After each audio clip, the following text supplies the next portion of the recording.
Mohamed Amin passa les premières années de sa vie dans la province de Jumak en Éthiopie. Son père était un fermier de la contrée. Mohamed prenait soin des vaches et des chèvres. Sa mère était restée stérile pendant plusieurs années. C'est pourquoi elle avait fait un vœu devant Dieu. S'il la bénissait avec un enfant, celui-ci le servirait durant toute sa vie.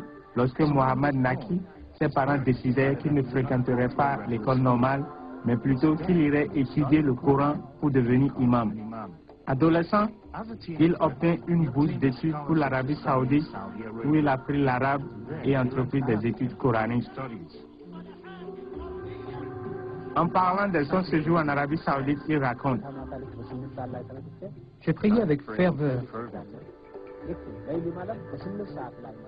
Chaque jour, je me levais vers 2 heures du matin et je priais. 9 ans plus tard, après avoir terminé ses études d'érudit du Coran, Cheikh Mohamed Amin rentra en Éthiopie. Il commença à enseigner le Coran dans une des plus grandes mosquées de Jumak. Quelques années plus tard, il quitta l'Éthiopie à nouveau pour continuer cette fois-ci ses études au Soudan.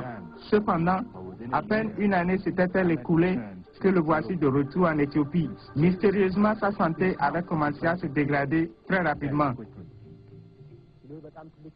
Durant cette période, j'ai perdu beaucoup de poids. Je suis devenu un squelette ambulant. J'ai perdu mes cheveux. Mon nez et mes dents étaient les seules parties reconnaissables de mon corps. Le reste se décomposait lentement. Sa famille l'amena à l'hôpital, mais tous les efforts pour le guérir furent vains. J'avais des furoncles et des plaies douloureuses qui me couvraient de la tête aux pieds. Pendant des années, Mohamed avait gardé un secret. Alors qu'il était respecté en tant qu'homme de religion, en fait, il couchait avec des prostituées. Dans ma vie privée, j'étais l'un des pires pécheurs. Je ne dis pas cela par humilité, mais parce que j'ai honte. Je ne suis pas fier de ce que j'ai fait. J'ai contracté le sida à cause de la promiscuité que je vivais. Mais c'est à ce moment-là que le miracle s'accomplit. Très tard une nuit, j'ai eu une vision. La chambre de l'hôpital devenait de plus en plus lumineuse. Jésus, habillé en médecin, est entré dans ma chambre et s'est tenu debout devant mon lit. Il m'a contemplé avec amour et affection. Il m'a dit: Mohamed, lève-toi. Je ne peux pas bien traduire mes sentiments de ce moment-là. J'étais rempli de joie, de paix et de contentement.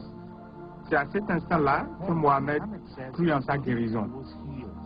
Maintenant, je crois que Jésus est le Fils de Dieu. J'ai décidé de le suivre. Mohamed était allaité depuis 5 mois.